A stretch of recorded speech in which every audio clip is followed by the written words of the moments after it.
지금부터 8월 27일 세종 주일 예배를 시작하겠습니다. 예수께서 서서 외쳐 이르시되 누구든지 목마르거든 내게로 와라 마시라. 나를 믿는 자는 성경의 이름과 같이 그 배에서 생수의 강이 흘러 나오리라 하시니 이는 그를 믿는 자들이 받을 성령을 가리켜 말씀하신 것이라. 구원받은 백성들이 드리는 예배를 기쁘게 받으시는 하나님, 존귀와 영광을 올려드립니다. 아멘. 세상에 흩어져 살아가던 저희를 주님의 품으로 불러주시고 평안과 안식과 기쁨을 누리게 하시니 감사를 드립니다. 아멘. 분주하고 고단했던 세상의 일들을 뒤로하고 이 시간 저희가 온전한 마음으로 삼위일체 하나님께로만 집중하여 예배하기를 원합니다. 아멘. 우리의 영안을 열어 예배 중에 임하시는 주의 영광을 보게 하시고 아멘. 귀를 열어 들려주시는 설교 속에서 하나님의 음성을 듣게 하여 주옵소서. 아멘. 예수님의 이름으로 기원하옵나이다. 아멘. 아멘. 경배 찬송 43장 다 함께 부르시겠습니다.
교독문 10번으로 성시 교독하시겠습니다.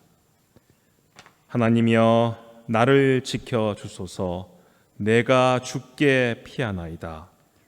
내가 여호와께 아뢰되 주는 나의 주님이시오니 주밖에는 나의 복이 없다 하였나이다.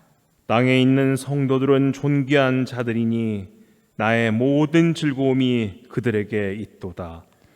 다른 신에게 예물을 드리는 자는 괴로움이 더할 것이라. 나는 그들이 드리는 피의 전제를 드리지 아니하며 내 입술로 그 이름도 부르지 아니하리로다. 여호와는 나의 산업과 나의 찬의 소득이시니 나의 분깃을 지키시나이다. 내게 줄로 재어준 구역은 아름다운 곳에 있으며 나의 기업이 실로 아름답도다. 나를 훈계하신 여호와를 송축할지라.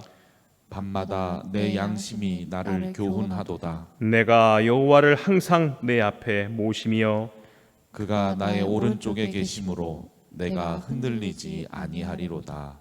아멘. 사도신경으로 신앙 고백하시겠습니다. 나는 전능하신 아버지 하나님 천지의 창조주를 믿습니다. 나는 그의 유일하신 아들 우리 주 예수 그리스도를 믿습니다. 그는 성령으로 잉태되어 동정녀 마리아에게서 나시고 본디오 빌라도에게 고난을 받아 십자가에 못 박혀 죽으시고 장사된 지 사흘 만에 죽은 자 가운데서 다시 살아나셨으며 하늘에 오르시어 전능하신 아버지 하나님 우편에 앉아 계시다가 거기로부터 살아있는 자와 죽은 자를 심판하러 오십니다.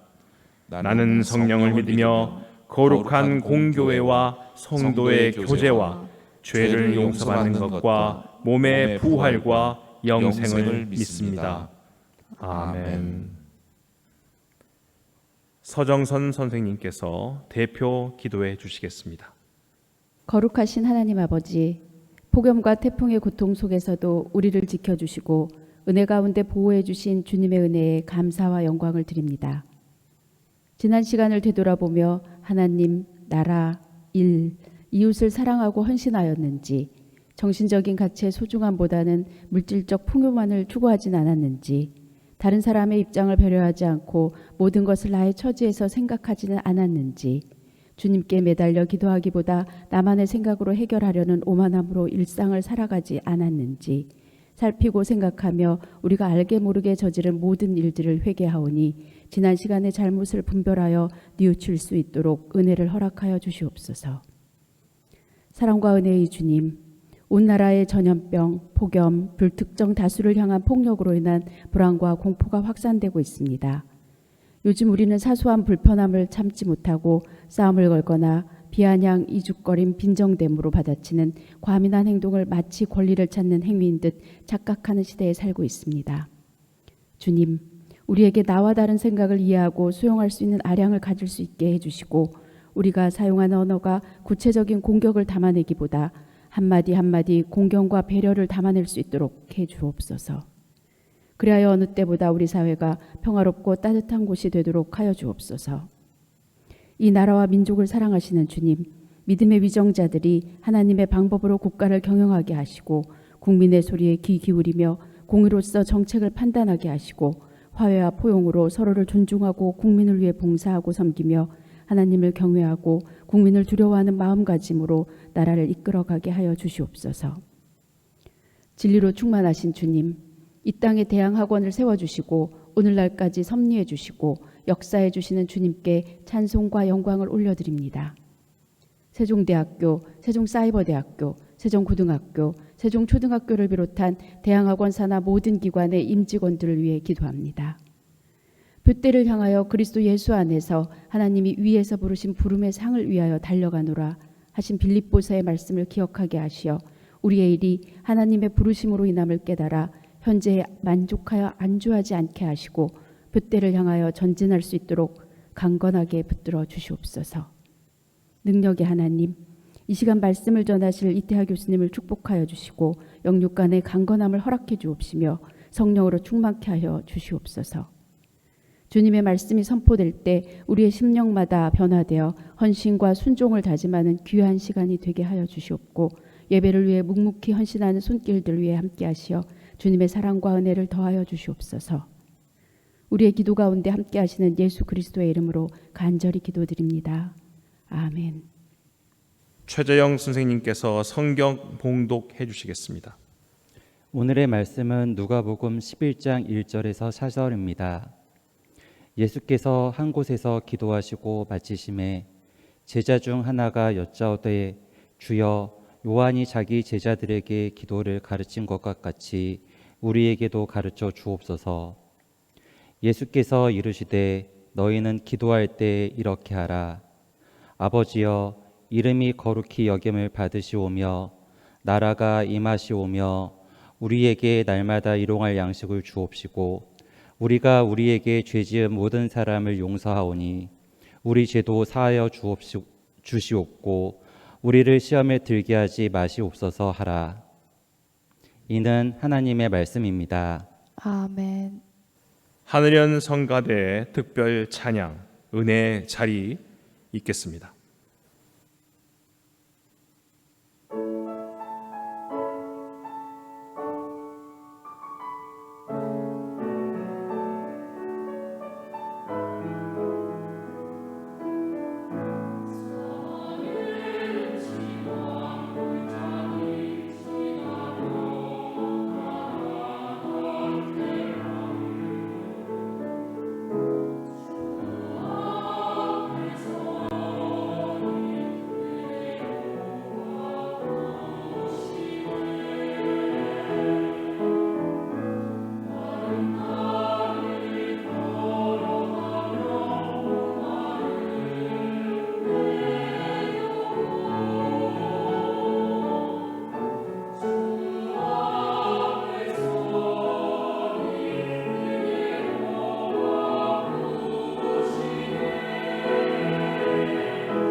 이태하 교목실장님께서 주께서 가르쳐 주신 기도라는 제목으로 설교해 주시겠습니다.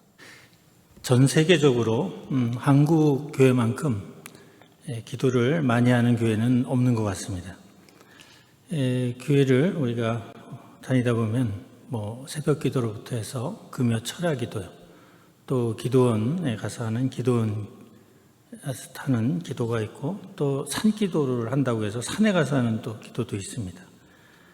기도 모임이 또 소그룹으로 많은 기도 모임이 있습니다. 정말 한국 교회는 유례를 찾아볼 수 없을 만큼 기도의 열심입니다. 기도란 기독교인의 관점에서 볼 때 하나님과의 대화이고 하나님과의 소통이라는 점에서 대단히 중요한 것이고, 따라서 기도를 많이 한다는 것은 기독교인으로서 굉장히 좋은 일이다라고 생각할 수 있습니다. 그런데 한국 기도 교회에서 드리는 기도를 천천히 살펴보면 문제가 있다는 것을 알 수가 있습니다. 왜 그러냐면 한국 교회에서 그렇게 기도를 강조함에도 불구하고 한국 교회에서 드리는 많은 기도의 내용들이 현세의 복을 구하는 기복적인 기도들입니다. 물론 인간의 본능이 복을 구하는 것이 바로 인간의 본능이라는 점에서 볼 때 뭐 탓할 일은 아니겠지만 우리가 성경을 천천히 읽다 보면 이런 기복적인 내용에 대한 기도를 예수님께서 원하고 있지 않으시다는 데 문제가 있습니다. 마태복음 4장 1절에서 우리가 11절을 읽어보면 예수님께서 공생활을 시작하기 전에 광야로 나가셔서 금식 기도를 하십니다. 대략 40일 정도의 금식 기도를 하시는데 이때 마귀의 시험을 받게 됩니다. 마귀가 예수님께 돌을 떡으로 바꿔달라고 하나님께 기도하라는 유혹을 하게 되는데 이때 예수님께서는 인간은 떡으로만 살 것이 아니요 하나님의 말씀으로 살아야 된다라고 답변을 합니다. 그러자 마귀는 이번에는 높은 성당 꼭대기로 예수님을 데리고 가서 네가 하나님의 아들이거든 이곳에서 뛰어내려 보라고 이야기를 합니다. 그러자 예수님께서는 마귀에게 하나님을 시험하지 말라라고 대답을 합니다. 그러자 마지막으로 마귀는 자신에게 엎드려 경배하고 절하면 세상의 부귀와 권력을 주겠다고 이야기합니다. 그러자 예수님께서는 오직 여호와만을 경배하고 섬겨야 된다고 대답을 하십니다. 우리는 마귀와 예수님의 이러한 대화를 통해서 알 수 있는 것은 예수님께서 전하고자 하시는 복음의 정체가 세속적인 복에 있지 않음을 알 수가 있습니다. 예수님께서는 우리가 물질이라든가 명예라든가 권력 이런 것을 탐하지 말고 오직 여호와의 말씀을 죄하러 묵상하고 또 여호와를 섬기며 경배하는 삶을 사는 것이 기독교인의 올바른 자세임을 강조하고 계신 것입니다. 이런 관점에서 볼 때 오늘날 한국교회에서 드리는 그러한 기복적인 기도가 과연 예수님의 가르침에 맞는지 의문이 들 수밖에 없습니다. 오늘 우리가 성경 본문으로 읽은 누가복음을 살펴보면 예수님의 제자들이 예수님께 와서 어떻게 기도해야 되는지를 가르쳐 달라고 합니다. 그에 대한 답으로 예수님께서 말씀하신 것이 우리가 익히 잘 알고 있는 주기도문입니다.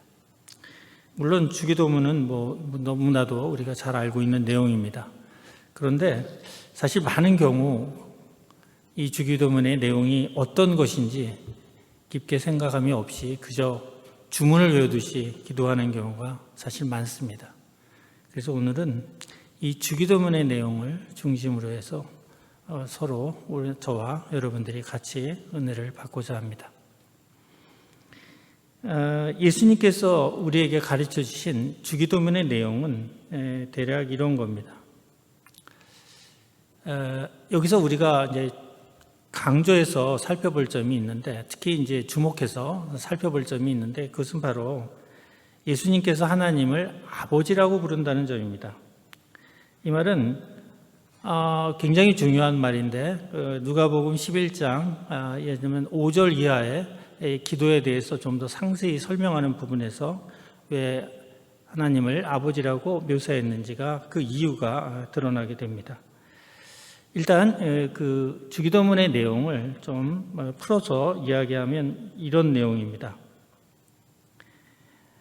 하나님은 우리를 사랑하시는 우리의 아버지시기에 우리는 자녀된 자로서 아버지의 뜻대로 살아감으로써 즉 일용할 양식에 자족하고 남의 허물이나 죄를 탓하지 않고 유혹에 빠져 죄를 짓지 않고 살아감으로써 아버지의 이름을 거룩하게 해야 된다는 것이 주기도문의 내용입니다. 다시 한마디로 요약한다면 주기도문의 내용은 나의 삶을 통해 하나님을 영화롭게 하는 그런 삶을 살 수 있도록 기도하라는 그런 내용입니다. 제가 앞서도 얘기했지만 우리는 주기도문에서 세 가지 점에 주목을 해야 됩니다. 첫째는 하나님은 우리가 아버지로 부를 만큼 우리에게 사랑을 베푸시는 인격적 존재라는 사실입니다. 둘째는 자녀된 자로서 우리는 아버지의 이름이 거룩히 여김을 받도록 살아야 한다는 점입니다. 셋째는 내가 일용할 양식에 자족할 줄 알고 남의 잘못이나 허물을 용서해 줄 줄 알고 유혹을 이기고 악을 멀리할 수 있을 때, 다시 말해서 내가 하나님 나라에 살고 있는 모습을 보여줄 때 세상 사람들은 하나님의 이름을 거룩히 여기게 된다는 그런 말입니다. 따라서 주기도문의 내용은 우리가 하나님의 나라에 사는 것처럼 우리가 거룩하게 삶으로써 우리 아버지 되신 하나님의 이름을 거룩하게 하는 삶, 즉 영화롭게 하는 그런 삶을 살도록 기도하라는 그런 내용입니다. 지금까지 제가 얘기한 이러한 세 가지 점을 좀 더 구체적으로 하나하나 살펴보면서 예수님께서 주기도문을 통해서 우리에게 무엇을 가르치고자 하셨는지 살펴보도록 하겠습니다. 먼저 하나님은 우리를 사랑하시는 아버지라는 점입니다. 그렇게 하나님께서는 우리가 무엇을 구하든지 다 들어주시는 분은 아니라고 말씀하고자 합니다. 그 이유를 우리가 이제 예수께서는 11장 9절에서 13절에서 이야기하고 있습니다. 아주 유명한 이야기죠. 구하라 그러면 얻을 것이요, 찾으라 그러면 찾을 것이며, 문을 두드리라 그러면 열릴 것이다. 너희 중에 아비 된 자가 누가 아들이 생선을 달라 하면 생선 대신에 뱀을 주고 알을 달라 하면 전갈을 주겠느냐. 너희가 악할지라도 좋은 것을 자식에게 줄 줄 알거든 하물며 너희 천부께서 구하는 자에게 성령을 주시지 않겠느냐. 누가복음의 이 구절은 마태복음에도 나오고 있습니다. 똑같은 구절이. 근데 여기서 너희 천부께서 구하는 자에게 좋은 것을 주시지 않겠느냐라고 되어 있습니다. 근데 그 좋은 것의 정체가 누가복음에서는 분명하게 성령이라고 밝히고 있습니다. 결국 우리가 믿는 하나님 아버지는 우리의 아버지고 그것도 아주 자상하시고 지혜로우신 아버지이기 때문에 우리가 달라고 무턱대고 조르는 모든 것을 들어주시지 않는다는 것입니다. 우리를 형편을 살펴보시고 우리의 모든 것을 살펴보시고 우리에게 가장 좋은 것, 즉 성령을 우리에게 주시겠다고 그렇게 말씀하고 있습니다. 결국 우리가 아무리 세속적인 또는 기복적인 기도를 드린다 해도 하나님께서 그것에 응답하지 않으실 거라는 그런 말씀입니다. 그러면 왜 주님께서는 우리가 구하는 세속적인 복이 아닌 성령을 주시겠다고 말씀하시는 걸까요? 이건 좀 우리가 생각해 볼 필요가 있습니다. 중국 고전 중에 회남자라는 고전이 있는데 이건 노장 철학 분야의 고서입니다. 여기에 나오는 아주 유명한 고사가 있어요. 세옹지마라. 세옹지마란 변방에 사는 노인의 말이라는 뜻이죠. 노인이 중국 변방에 한 노인이 살고 있었는데 말을 가지고 있었습니다. 그 말이 어느 날 집에서 나가서 도망을 가버렸습니다. 그래서 마을 사람들이 노인에게 와서 참 안 됐다는 그런 표현을 했습니다. 그래서 노인께서는 글쎄 좀 기다려보자고 그렇게 말을 합니다. 이것이 꼭 재앙, 화는 아니다. 또 복이 될 수도 있지 않겠느냐라고 이야기를 합니다. 노인의 말처럼 얼마 되지 않아 그 집을 나간 말이 야생말을 여러 마리 몰고 왔습니다. 그러자 동네 사람들이 모여들어서 이 굉장히 잘된 일이다, 집안에 경사가 났다라고 얘기합니다. 그러자 이번에도 노인은 이것이 집안의 경사인지는 좀 더 두고 보자 라고 또 말을 합니다. 아니나 다를까 그 야생말을 타고 놀던 그 집의 외아들이 말에서 떨어져 다리를 다치게 됐고, 그로 인해서 다리를 절게 되었습니다. 그러자 모든 동네 사람들이 또 그 집안에 불운이 닥쳤다고들 이야기를 했습니다. 그자 이번에도 노인은 글쎄 그 일이 불운일지는 또 지켜보자 라고 또 이야기를 합니다. 얼마 지나지 않아 변방에 살다 보니까 오랑캐들이 침략을 해왔습니다. 그러자 마을에 있던 모든 젊은이들이 군사로 징집이 됐고, 그로 인해서 많은 젊은이들이 죽게 되었습니다. 그러나 이 젊은이는, 노인의 아들은, 이 다리를 저는 이 젊은이는 징집에서 면할 수 있었고 생명을 구할 수 있었습니다. 이처럼 우리가 말하는 세속의 복이라고 하는 것은 상황과 시간의 흐름에 따라 재앙이 될 수도 있고, 또 재앙이 시간의 흐름에 따라 복이 될 수도 있는 것입니다. 따라서 이러한 것들은 참된 복이라고 말할 수가 없는 것입니다. 따라서 진정한 복은 우리 마음속에 있는 마음이죠. 이 마음을 우리가 세상 어떻게 먹느냐에 따라 세상은 모든 것이 달라집니다. 우리가 인생의 세옹지마를 교훈 삼으면 우리가 세속적으로 구하는 많은 복들이 사실 덧없다는 것을 깨닫게 됩니다. 특히 나이가 들면서 점점 더 그러한 세옹지마의 그러한 교훈을 더욱더 마음에 절감하게 됩니다. 두 번째, 아버지의 이름이 거룩히 여김을 받도록 우리가 하나님 나라의 백성처럼 살아야 된다는 것이 주기도문이 가르치는 두 번째 가르침입니다. 이 두 번째 가르침 역시 마찬가지입니다. 우리가 세속적인 복을 빌면서 기복신앙에 매달려 사는 모습은 결코 하나님의 이름을 거룩하게 하는 삶이 될 수가 없습니다.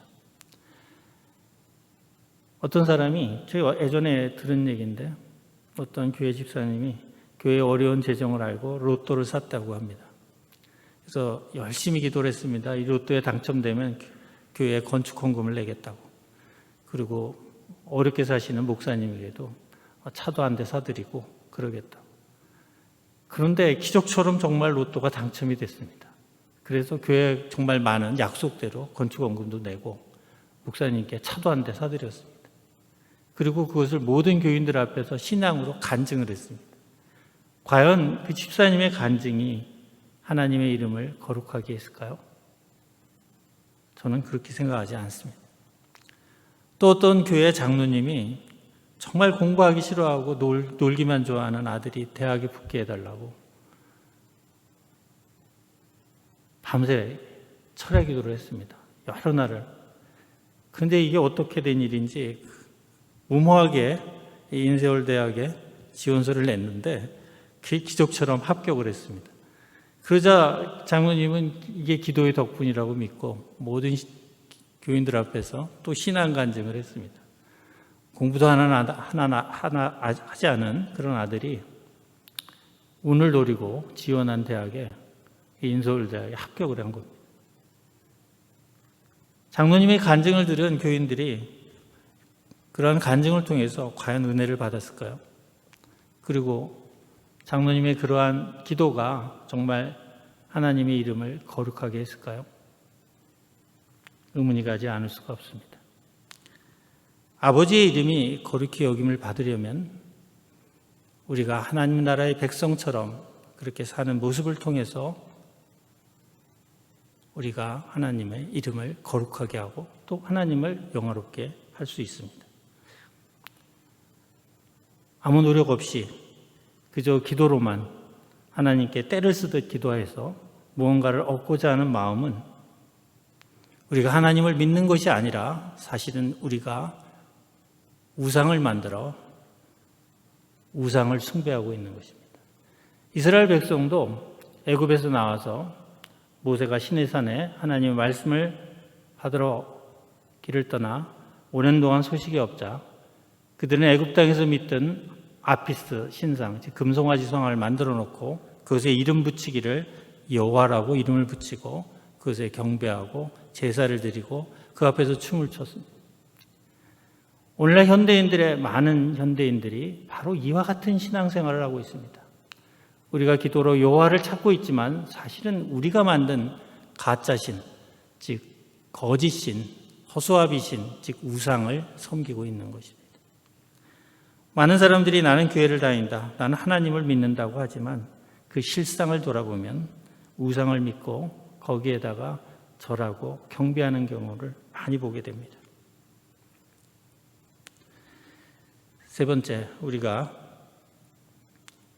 돌아봐야 될 점은 주기도문에 하나님의 나라가 임하옵시고 그 이에서 이어지는 구절, 이것은 바로 하나님 나라의 모습을 보여줍니다.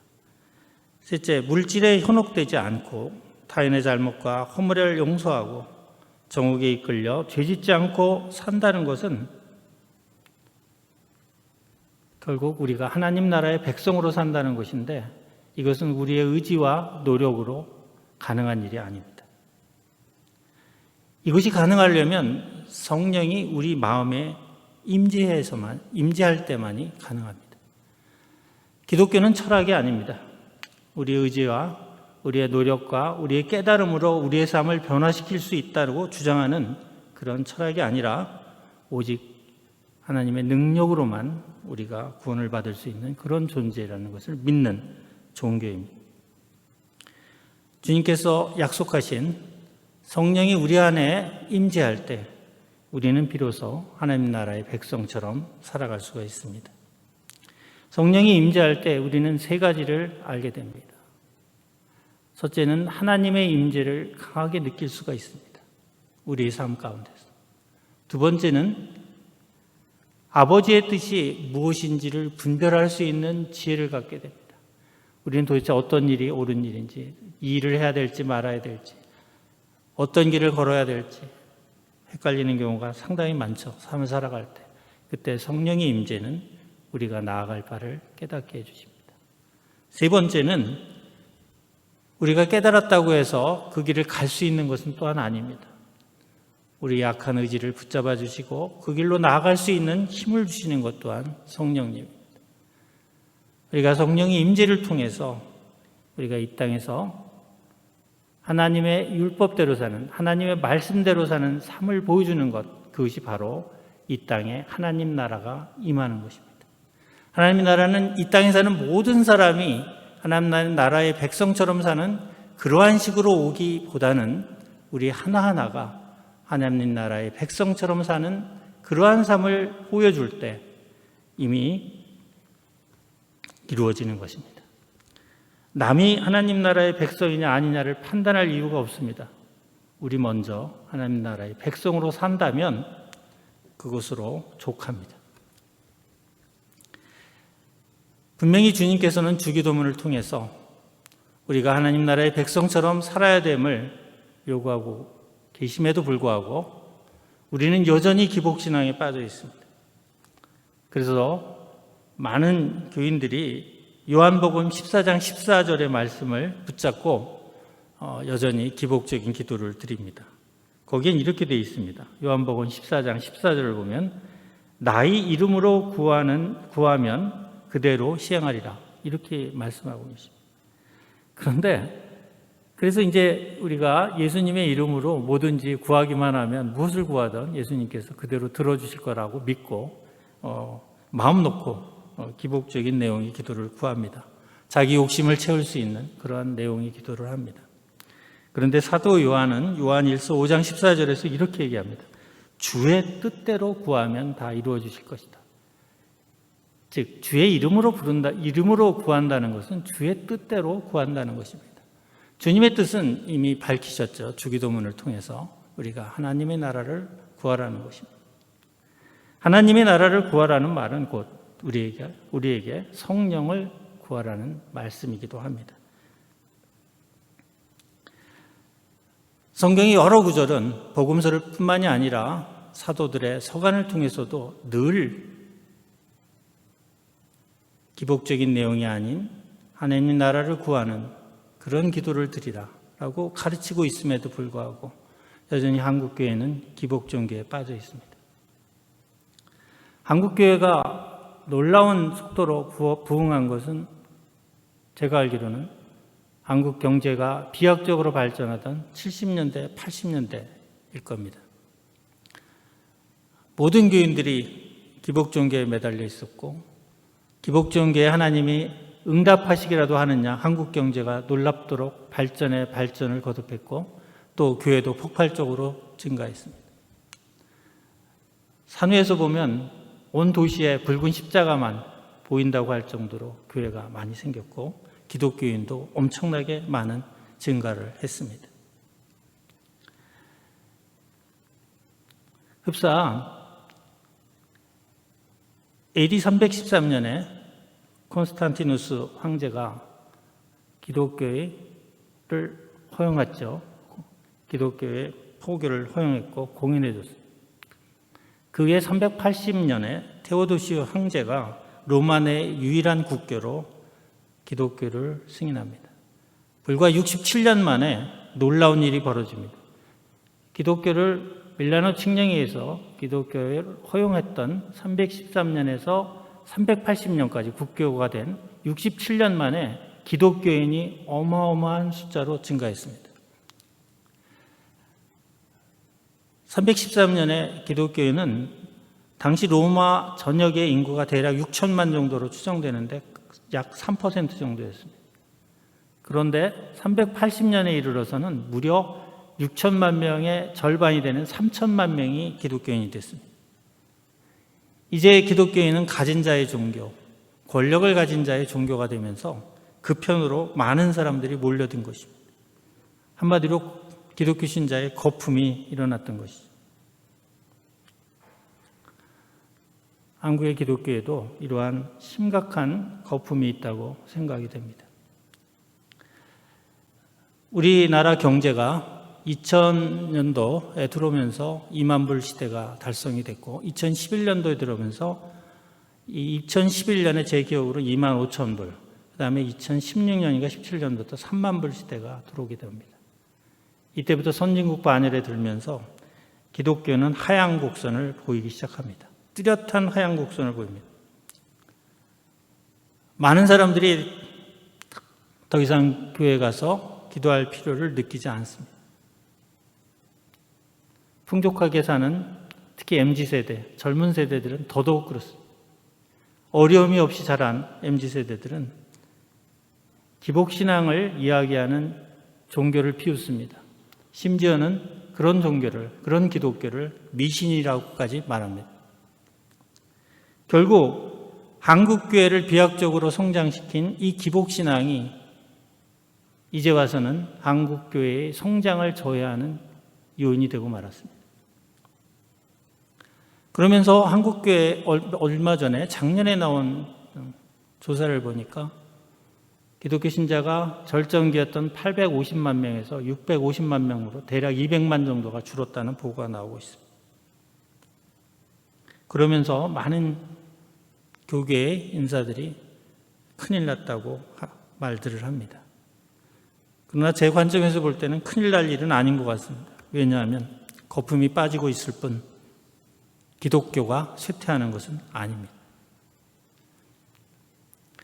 우리가 바닷물의 농도가 과학자들에 따르면 대략 3.1%에서 3.8% 사이라고 합니다. 바다로 온갖 쓰레기들이 들어갑니다. 해양에 온갖 쓰레기를 버리는 나라도 많고 또 생활하수들이 엄청나게 바닷물 유입이 됩니다.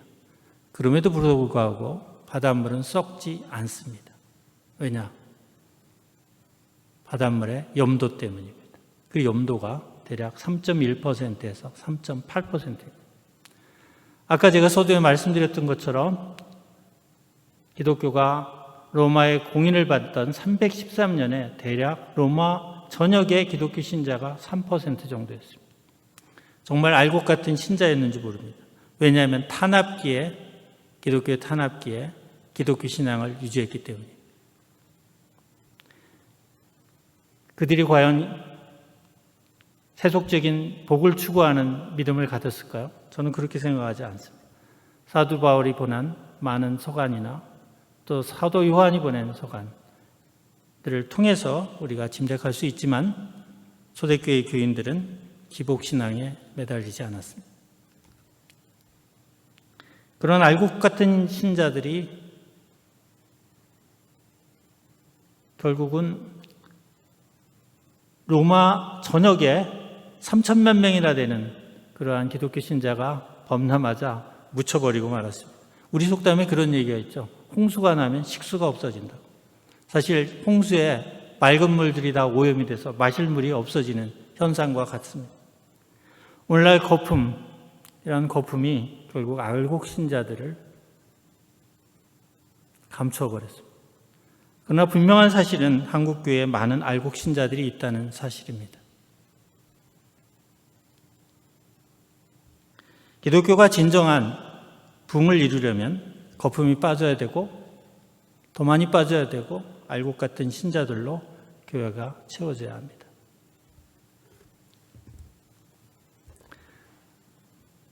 저희 예지원교회는 바른 믿음, 바른 기도를 하는 그런 교인들로 차고 넘치는 교회가 되기를 추구하고 있습니다. 물론 기독교인이 된다는 것은 우리가 생각처럼 그렇게 쉬운 일이 아닙니다. 사실 예수님의 복음을 우리가 귀담아 들어보면 여러분도 아시다시피 예수님이 초창기에는 많은 이적을 행하면서 백성들을 먹였고 빵을 먹였고 병자를 치유했습니다. 많은 이적을 보이셨지만 그 이적을 따라 많은 사람들이 몰려왔죠. 그때 예수님께서는 오히려 산으로 올라가셨습니다. 그들을 피해. 분명한 것은 예수님께서는 세속적 복을 우리에게 주시기 위해서 이 땅에 오신 것이 아닙니다. 오늘날 우리가 예수님이 전하신 이 복음을 우리가 다시 돌아봐야 되고 그 복음의 정신을 살려야 될 때라고 봅니다. 예수님께서 베드로를 찾아가셨을 때, 처음 찾아가셨을 때 베드로는 밤새 고기를 잡다 빈배로 돌아와서 그물을 정리하고 있었습니다. 그때 예수님께서는 베드로의 배를 물가에서 좀 띄우라고 하고 그 배에 타셔서 백성들에게 말씀을 전하시고 다시 베드로에게 말하기요. 바다 한가운데로 나가 그물을 내리라고 명하십니다. 그러자 엄청난 고기가 잡혔고 두 척의 배를 가득 채우고도 배가 심지어는 그 무게 때문에 가라앉을 정도로 많은 고기를 잡았습니다. 그때 보인 베드로의 태도가 놀랍습니다. 자기가 잡은 모든 고기와 배를 버리고 예수님을 쫓아 나섰습니다. 진정한 예수님의 이적을 체험한 사람들은 예수님께 복을 달라고, 더 많은 복을 달라고 구하지 않습니다. 우리가 기복신앙에 빠져서 예수님 또는 주님께 무엇을 달라고 계속 요구하는 기도는 기도가 아닙니다. 기도란 쌍방향으로 이루어져야 되는 것이고 기도의 가장 중요한 요소는 또한 경청입니다. 그러나 자기의 요구하는 욕망만을, 자기가 필요한 것만을 반복해서 외치는 것은 기도가 아닙니다. 말씀을 마치도록 하겠습니다. 주기도문이야말로 기독교의 정체성을 알려주고 기독교가 전하고자 하는 복음이 무엇인가를 명확하게 하고 있습니다. 우리가 이 정신을 놓칠 때마다 늘 주기도문을 우리가 마음속에 되새으면서 초심으로 돌아가야 되겠습니다. 오늘 주기도문으로 제 설교를 마치도록 하겠습니다. 하늘에 계신 우리 아버지, 아버지의 이름을 거룩하게 하시며 아버지의 나라가 오게 하시며 아버지의 뜻이 하늘에서와 같이 땅에서도 이루어지게 하소서. 오늘 우리에게 일용할 양식을 주시고 우리가 우리에게 잘못한 사람을 용서하여 준 것처럼 우리의 죄를 용서하여 주시고 우리를 시험에 빠지지 않게 악에서 구하소서. 나라와 권능과 영광이 영원히 아버지의 것입니다. 아멘. 아멘. 은혜의 말씀 감사드립니다. 양승준 목사님께서 환영 및 광고해 주시겠습니다. 네, 오늘 이태하 교목실장님 주님 가르쳐 주신 기도 설교로 전해 주셨습니다. 주님의 뜻에 따라 거하시며 또 하나님의 백성으로 성령을 구하고 또 거룩하게 살아가는 우리가 되기를 간절히 바랍니다. 8월의 기도 제목 자막으로 나타나고 있습니다. 참조하시고 계속해서 기도해 주시기 바랍니다. 공지사항 알려드립니다. 애지연 교회가 교회 사정으로 인해서 온라인 예배를 드리고 있습니다. 어디서 예배 드리든지 시공을 초월해서 존재하시는 하나님, 우리가 영과 진리로 예배할 때 우리 예배를 기뻐 받아 주실 줄 믿습니다. 일정한 시간을 정하셔서 경건한 마음으로 예배에 임하시기 바랍니다. 온라인으로 예배를 드리는 관계로 헌금은 계좌로 받고 있습니다. 자막으로 나가는 계좌를 참조해 주시기 바랍니다. 8월의 마지막 주일입니다. 그리고 대학은 개강을 앞두고 있습니다. 9월 새로운 시작할 때 또 하나님의 도우시는 힘이 가득 임하시기를 간절히 기도합니다. 또 희망과 설렘으로 새로운 2학기를 시작하시기를 바랍니다. 주일 예배를 위해서 순서 맡아주신 분들 감사를 드립니다. 화면에 9월의 순서자들이 나타나고 있습니다. 참조하시기 바랍니다. 광고는 이상입니다. 결단 찬송 393장 부르시겠습니다.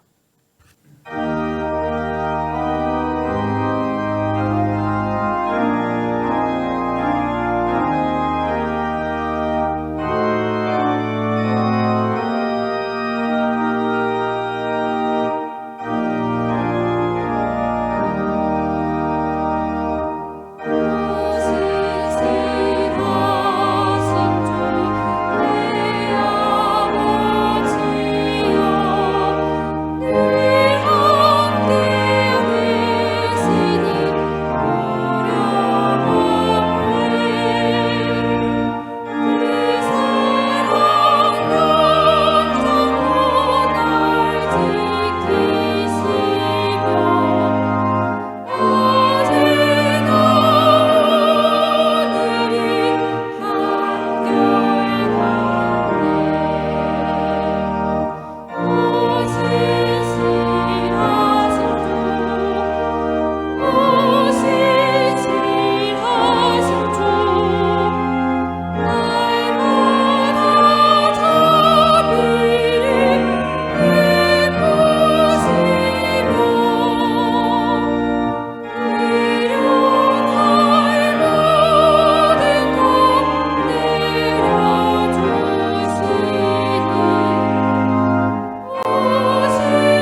같이 주기도문으로 예배를 마치겠습니다.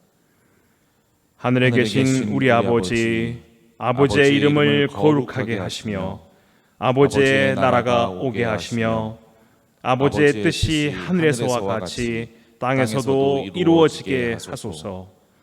오늘 우리에게 일용할 양식을 주시고 우리가 우리에게 잘못한 사람을 용서하여 준 것 같이 우리 죄를 용서하여 주시고 우리를 시험에 빠지지 않게 하시고 악에서 구하소서. 나라와 권능과 영광이 영원히 아버지의 것입니다. 아멘.